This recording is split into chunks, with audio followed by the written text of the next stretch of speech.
empezamos, y qué lindo cuando nos visitan los diputados, porque realmente, bueno, si bien estamos en la era digital, el face to face tiene su encanto y nos permite otro tipo de diálogo. Así que bienvenido, diputado Jorge Enríquez, ¿cómo le va? Buen día. ¿Qué tal? Buen día. ¿Todo bien? ¿Toda la mesa? ¿Va? Bien, todo bien. Bueno, gracias por llegar hasta acá. Estaba cerquita, supongo. No, y aparte tengo el despacho en el 10º piso, Por eso. así que estoy un poco afónico, pero es por otra historia. Bien, bien. Bueno, ¿Se antes... imagina por qué puede ser? Y estuvo festejando ayer. River campeón. Exactamente, River campeón. No lo quería ni nombrar, mira. Dije estuvo festejando ayer para no decirlo, porque yo estoy en las antípodas del rojo y blanco. Yo soy amarillo y azul. Bueno, pero usted me cae bien igual. No, usted también a mí, pero creo que hay que superar esas... Por supuesto. Yo no sé de los que gritan un minuto de silencio y esas cosas, porque me Bien. parece que... No es necesario chicanear. No, aparte no es necesario chicanear, es que hoy nos toca a nosotros y mañana les toca a Boca. O sea que no es una cosa que es una hegemonía. La hegemonía le gusta demasiado a algunos argentinos, parecería. ¿No? Sí, sí, sí. Bueno, le quedan unos cuantos días en la banca. Primero quiero arrancar por esa cuestión más, antes de meternos de lleno en lo parlamentario, por una cuestión más de balance de su paso por la Cámara. ¿Cómo se siente? El balance de la Cámara es bueno porque la verdad que fue después de mucha actividad que tuve pública, tanto en la Ciudad de Buenos Aires, fundamentalmente en la Ciudad de Buenos Aires, como en el sector privado, y en los tres, en el caso de la Ciudad de Buenos Aires, en los tres poderes. Esto para mí fue totalmente distinto, una experiencia buenísima, y eso que estuvo un poco cortada por algunas circunstancias, porque pensemos que el primer año de gestión nuestra, los que entramos en el año 17, estuvo prácticamente absorbido por la despenalización del aborto, o sea que eso consumió toda la energía legislativa. El segundo año fue un año que se trabajó, pero bueno, apareció la elección presidencial. Nosotros sabemos que en la Argentina esto es como un River y Boca, más o menos. Sí, sí. Entonces también eso llevó mucho tiempo y distrajo la tarea parlamentaria. El tercer año, bueno, la pandemia. Pero la pandemia tuvo también sus cosas en este sentido, más allá de la desgracia que fue el mal manejo del gobierno y todo lo demás, y de los miles de fallecidos que a todos nos ha pegado, ya sea por amigos, familiares, etcétera. El aspecto que uno puede resaltar, positivo, sería muy ofensivo hacia la gente que padeció tanto, pero el aspecto que uno puede resaltar es el inherente a todo el tema que nos ha sumergido totalmente en las autopistas informáticas, en todo lo que hace a los medios digitales, este tema del Zoom, que hizo que nos acercáramos. Vos recién decías una cosa que es cierta, te estaba escuchando, y decías, no es lo mismo conocer el carnaval estuve hace poco, no para el carnaval, pero estuve un poco en Tilcara, y no es lo mismo conocerlo en forma virtual que personalmente. Claro. Yo estaba en el carnaval de Gualeguaychú, y es distinto, porque vos ahí estás en contacto con la gente, ves los colores, Otra cosa. la música, ves los vestimentas, es otra los vivencia. ritos. Aparte, la pasión que le pone la gente a todos los carnavales de acuerdo a las costumbres autóctonas de cada región. Entonces, pero evidentemente no fue lo mismo. Yo cuando volví a este estudio, después de haber estado con muchos de ustedes, algunos que me cargaban porque siempre aparecía yo con un Eduardo Cenerenini, por ejemplo, que aparecía con vos la conociste, que aparecía con con una gaseosa, me decía que estaba tomando un almucito. Entonces le vine y le demostré el color que era. Bueno, cuando pasé de esa virtualidad a estar en presencia con ustedes fue absolutamente distinto. Claro. A Pablo lo conocía a lo mejor más por su actividad en otro medio periodístico, que habíamos hecho intercambio por algún medio digital que personalmente, o sea, es distinto. Pero bueno, en ese sentido creo que el balance en términos personales es muy bueno. ¿Estás conforme con tu trabajo legislativo?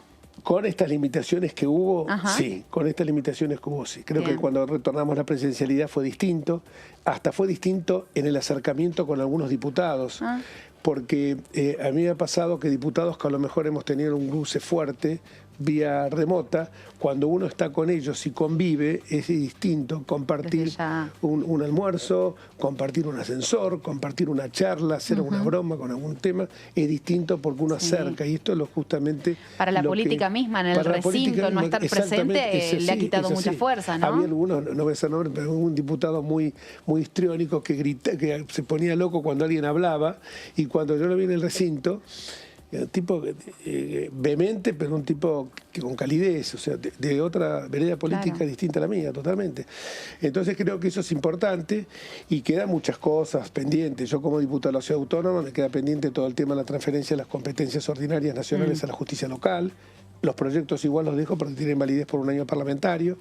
He presentado otros proyectos también vinculados con las pymes, con todo lo que hace desgravaciones impositivas, lo que hace la recuperación del trabajo de los emprendedores, y eso también los he representado porque me parecen que pueden ser valiosos y los pueden tomar otros diputados, y algunos de esos diputados los he tratado ahora en la campaña, en la campaña electoral, y están muy interesados en lo mismo, entonces dejo como una pequeña semillita para que alguno que la quiera para que sigan recoger, trabajando. sigan trabajando. Bueno, empezamos con las preguntas parlamentarias. Sí, no, le querría hacer la misma pregunta que le hice a Ocaña, que es un poco la cuestión institucional o la agenda institucional que impulsa Juntos. ¿Cómo la ve, digamos, si bien ahora se está yendo usted de la Cámara, pero digo, cómo la ve hacia adelante, teniendo en cuenta además que ahora viene una agenda muy económica para fin de año y tal vez para extraordinarias febrero próximo? La agenda institucional yo creo que tiene que basarse en para mí los 5 parámetros que tenemos que mejorar totalmente, que es la calidad institucional. En ese sentido creo que hay normas que malhadadas que por suerte no pasaron, no llegaron a diputados porque no tienen los votos, como la reforma de la justicia, que es el claro nombre de la impunidad de Cristina.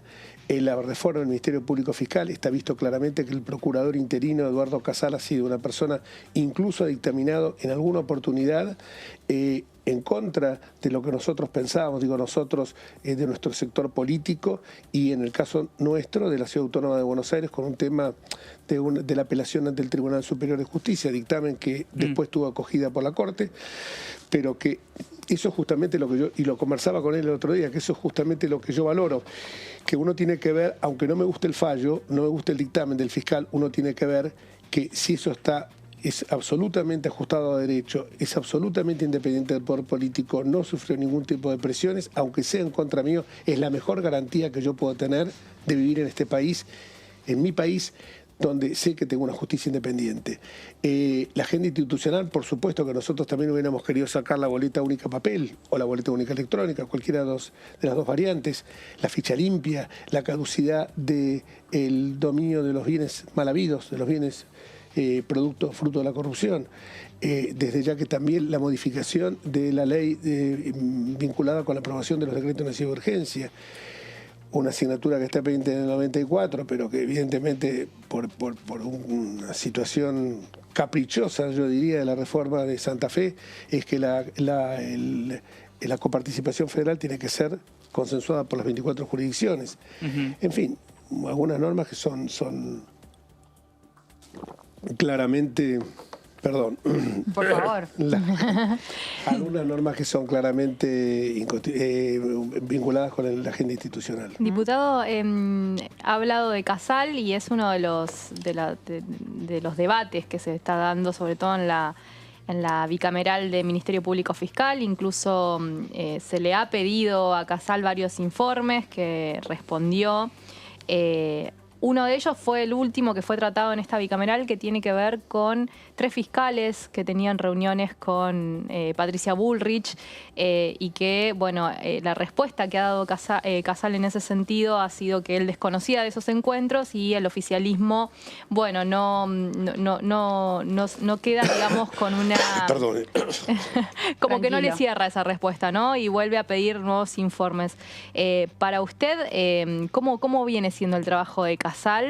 Y si es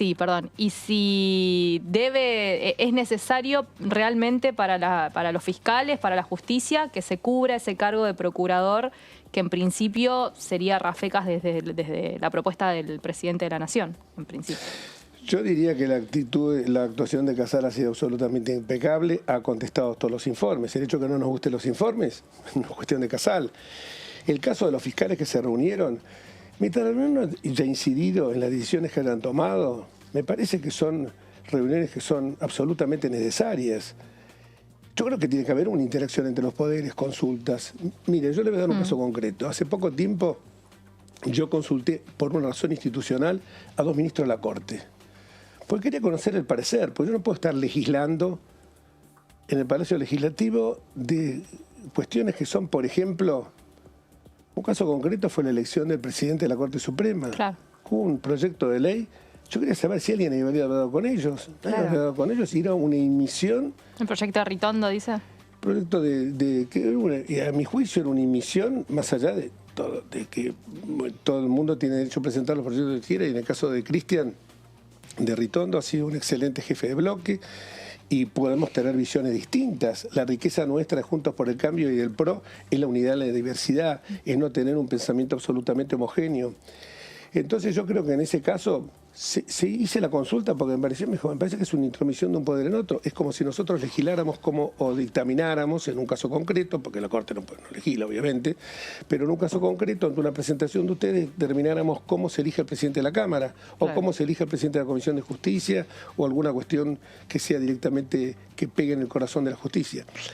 Entonces creo yo que, de Poder Judicial, yo creo que en ese sentido me parece que si las reuniones existieron y son reuniones a la luz del día, todo el mundo habla del tema de algunos que iban a Olivos en la época del mar. Claro. Eso fue a la luz del día, me parece que es lógico. Yo si voy a visitar a un juzgado no me pongo, no voy disfrazado, me pongo una peluca, anteojos negros y entro. Me parece que lo mejor es a la luz del día, incluso más con algunos, cuando con mi actividad docente me he cruzado en pasillos de la facultad y hemos hablado de algunos temas.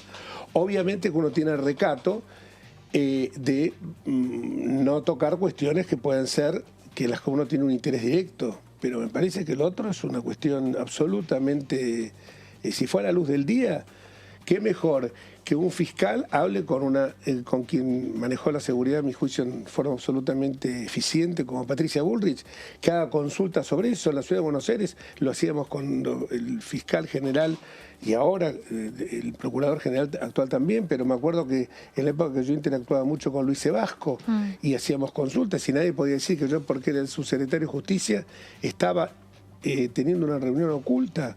Nada, yo simplemente eran consultas como por ejemplo el tema de venta ambulante, el tema vinculado con el acoso callejero, vinculado con distintas cuestiones, piquetes, manifestaciones, etcétera, que era muy lógico y hasta que comíamos juntos, nos juntábamos a almorzar. O sea, me parece que esto me parece que es puro humo. Es simplemente, son fuegos de artificio que quieren desviar la opinión. Hay acá diputados que, bueno, les encanta, yo veo en algunas comisiones que les encanta hacer show de algunas cuestiones y la verdad vamos al meollo del asunto. Sí.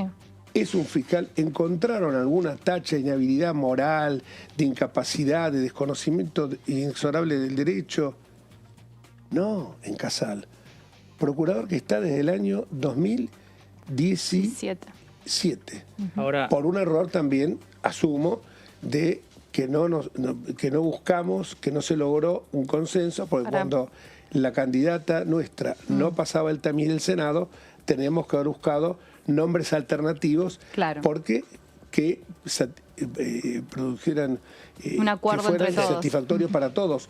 El caso de Rafecas, ¿qué es lo que pasa con Rafecas? ¿Qué es lo que pasa con Rafecas? El caso de Rafecas me puede gustar o no, insisto, algún fallo de él, pero está teñido de una parcialidad y carece de sustentos objetivos, no. Entonces, me parece que es una persona que se ha desempeñado correctamente, más allá de algún fallo que no me pueda no gustar. Ahora, más allá, digamos, de los nombres y de las intenciones políticas que ustedes puedan leer en el oficialismo, no ve lógico bajar o modificar algunas cosas de la ley del Ministerio Público. Digo, la cuestión, por ejemplo, del cargo vitalicio y la metodología de elección, no la mayoría grabada, la mayoría simple. Yo creo que el cargo, hoy la Constitución, el diseño, la arquitectura constitucional del 94 impone de que ya no hay más 3 poderes en la Argentina. Hay un cuarto poder que es el Ministerio Público Fiscal, que es quien defiende, que es el encargado de custodiar la legalidad de los intereses de la sociedad. Yo creo que es un cargo que no puede estar sujeto a mayorías, tiene que haber mayorías agravadas. Y en cuanto al tema de ser vitalicio, está demostrado que en los lugares del mundo donde este cargo es vitalicio ha funcionado perfectamente. O sea, me parece que hay que ver más las cualidades morales de las personas. Es como, por ejemplo, la Corte Americana es un ejemplo de fallos y ha sido integrada, incluso ahora, según los gobiernos, ha tenido una integración más o menos progresista. Con Obama el sesgo era más hacia una amplitud de derechos. con Trump era mucho más restringido, ha vuelto ahora con Biden a tener otra visión. Me parece que lo importante es la perdurabilidad de la doctrina de la Corte Suprema y en este caso la perdurabilidad de los dictámenes del procurador, lógicamente ayornado a los tiempos y a la dinámica que impone una sociedad en constante movilidad, ¿no? Diputado, lo corro para el mes que se viene. Bueno, usted el 10 de diciembre ya nos mirará por Diputados TV, nos estará en el recinto. Tiene que hacer, así como tiene un programa para conocer la vida nuestra. Claro, que estuvimos juntos. Que estuvimos juntos y fue muy agradable y tuvo mucha repercusión, no solo en mi caso, sino de muchos diputados. Hay varios diputados que dijeron que bueno, ese programa todos. Se quedan contentos. Y por más que las preguntas son, porque aparte, bueno, las preguntas no son tan incisivas tampoco, ¿no? Y no, porque es no más lo vamos a incomodar. Hablar. Claro, es más dejar hablar. Pero bueno, y me imagino que pueden abrir un programa también para mandatos cumplidos. Mandatos cumplidos. Sí, es una buenísima idea, ¿eh? Ya está. Mandato cumplido. El primer invitado ya es usted. Sí, ya me noté. Lo que le quería decir, que bueno, no le tocará estar en el recinto, seguro va a estar muy atento igual, pero se viene un gran desafío, ¿no? Porque el tiempo es muy ajustado para tratar una serie de proyectos que son urgentes, según lo dice el Ejecutivo, todos de índole económica. Uno de ellos, el presupuesto 2022. ¿Cómo ve este desafío? ¿Cómo cree que será la negociación? ¿Está contento de verla por televisión o le gustaría estar ahí metido con las manos en el barro? Dando lucha. Me gustaría estar metido ahí, aunque no con las manos en el barro. Me gustaría... No, el presupuesto obviamente es un presupuesto que ha quedado absolutamente desfasado, con un dólar absolutamente ridículo, con una meta de inflación que es imposible de cumplir. Yo creo que va a estar también, por supuesto, salpicado por la negociación con el Fondo Monetario Internacional. Creo yo de que tenemos que bajar necesariamente la presión tributaria. Es la más alta del mundo después de las Islas Comoras. Un país, para que la gente sepa, porque obviamente yo tampoco, al principio, cuando lo escuché por primera vez... ¿Las islas qué? Dijo. Las Islas Comoras, sí, y que son islas al oriente de África, tiene una presión tributaria altísima. Después de las Islas Comoras estamos nosotros, con una inflación entre las 4 más importantes del mundo, compartiendo ese triste cuarteto con Sudán, Venezuela y Myanmar. Entonces, uno cuando ve esto dice, hay que hacer una urgente modificación y me parece que no se escuchó el mensaje de las urnas. Yo creo que sigue el gobierno en una posición obstinada. Esto que ocurrió en las últimas horas del cepo, le escuchaba hace un rato a la vocera, a la portavoz, Gabriela Ceruti, y realmente decía una serie de imprecisiones, que la gente se financia por la tarjeta. Un viaje a algunos destinos del mundo sale de 300, 400 mil pesos. La tarjeta tenés un tope de 200 mil. Si vos, generalmente, estoy tomando promedios, si vos, excepto que tengas una Platinum, bueno, ya es otro nivel eso, pero estoy hablando de la clase media. Exacto. Porque en las clases altas van a poder seguir viajando, pagan en efectivo, tienen los dólares. Pero la clase media es un golpe al corazón, porque además no me pueden decir que recorran el país. Yo tengo derecho a ir a donde se me da la gana. Pero además yo no es que recorra el país. Hay gente que va. En mi caso yo voy 1 o 2 veces por año a Europa a tener algunos, lo digo con humildad, a tener algunas charlas, dar algunos cursos en universidades de España y de Italia, Cagliari, Roma, Barcelona, Madrid. Y cuando con esto, el pasaje, porque en muchos casos el pasaje te lo pagas vos, te pagan el alojamiento, Claro. pero el pasaje te lo pagas vos. Sí. Y en esta manera dicen que lo paguen en cuotas, que lo financie la tarjeta, que la financiación de la tarjeta es más barata que la de los créditos personales del banco. Ok, sí es cierto esto. Cuando pasé o cubrí el monto de las cuotas en la tarjeta, ahí la tarjeta ya directamente no me permite ampliarla. ¿Y cómo gasto afuera? Entonces me parece que esto es porque además, sobre todo una clase media y una juventud que se acostumbrada a viajar, pero no viajar solamente por ocio, se ha acostumbrado a viajar como inspiración para recorrer otros lugares del mundo, donde es muy lindo verlo por estos programas, volvemos a lo del principio, es muy lindo ver por estos programas que están en la medianoche de los canales de televisión, donde te hacen recorrer todo el mundo. Pero los chicos, yo a veces me pongo a pensar, tengo hijos de amigos míos, los míos son todos abogados. ¿Cree que puede haber otro tipo de medidas que restrinjan el dólar de alguna forma en la clase media? ¿Cree que es un puntapié para empezar a quitar restricciones? No es el camino, no es el camino. La carne no bajó porque suprimimos las exportaciones. Hoy el dólar, antes con un salario mínimo en la época del Apero Macri, eran 172 kilos de asado por mes que se podía comprar con un salario mínimo. Hoy ¿saben cuánto es? 84. Entonces, bueno, echarle la culpa todo el tiempo a Apero Macri, de un dólar de 60 a 200. Hoy lo escuché a la vocera. No podemos, si cometimos errores, obviamente que cometimos errores, nadie lo va a discutir, pero no podemos seguir mirando siempre, asumamos también los errores, el gobierno que asuma los errores que cometió, que viene cometiendo sistemáticamente.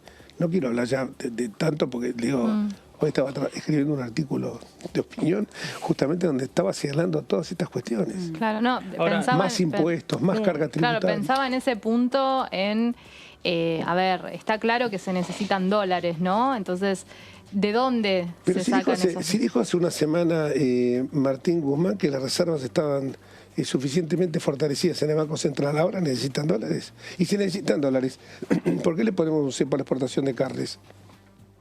Es ridículo esto.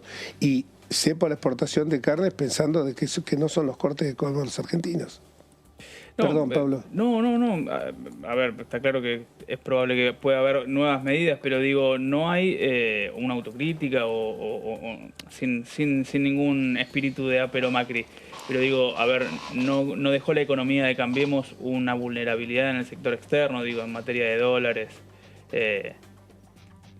Nosotros, a ver, yo no digo que no cometimos errores, pero el tipo de cambio era competitivo. Superávit comercial, superávit primario, superávit energético, déficit fiscal reducido del 6 y pico que recibimos al menos del 1%.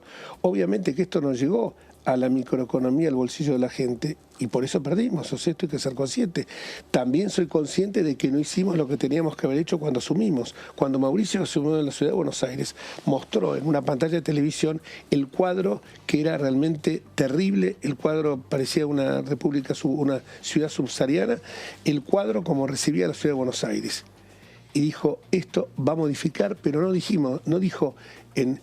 Acuérdense cuando dijo, se va a seguir inundando esto, porque una obra hídrica, como ingeniero, en un mes no lo resuelvo. Para tener 2 años más de inundaciones, pero después no se inundó más. Cuando llegamos al gobierno, algunos influidos, no hago nombres, por estas ondas de amor y paz, suerte de autoayuda y control mental, de decir, no, hay que tirar buenas ondas, hay que tirar buenas ondas, no.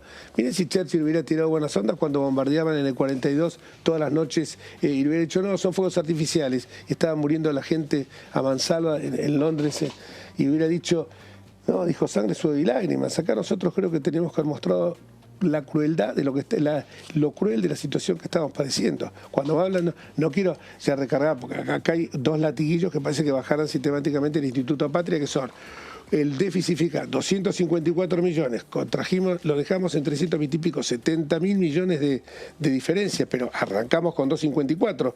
¿Cuánto ya ha requerido de crédito, cuánto ha aumentado la deuda pública con Alberto Fernández? 70.000 millones, más que todo el periodo de Macri. Este es un tema que, pero lo tenemos que resolver, pero no quiero yo caer en esto, resolvámoslo, vayamos con un programa, lo único que quiere el Fondo Monetario, lo único que queremos los argentinos. Hace muchos años alguien que no fue premio Nobel de Economía, brillante, Julio Olivera, que fue un excelente rector de la Universidad de Buenos Aires, dijo que lo peor que puede pasar, más que el error, es la incertidumbre. La incertidumbre de saber qué es lo que va a hacer. Cualquiera de nosotros, si planificó un viaje a donde pero vamos a pensar que era un viaje de laburo, un viaje de trabajo. Si lo planificó, hoy se encuentra con este baldazo de agua fría.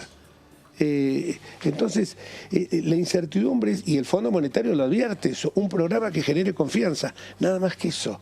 Que digamos, claro, si nosotros decimos vamos a patear la pelota, porque además estamos flojos de papeles con la confianza, porque siempre pateamos la pelota y rifamos lo que tenemos. Sí. Cuando se hizo el famoso acuerdo fiscal, las provincias tenían que bajar los impuestos locales. Sí. Quedó una nación pobre porque el empleo público en la ciudad de Buenos Aires, en la nación bajó el empleo público federal, en las provincias pornográficamente subió. Porque, porque si lo miramos siempre con esa óptica, yo creo que, no, la época de bonanza, los años de Néstor Kirchner, que permitieron algunas mejoras en muchos sentidos, obviamente no en el institucional ni en las libertades individuales a mi juicio, libertad de expresión, etcétera.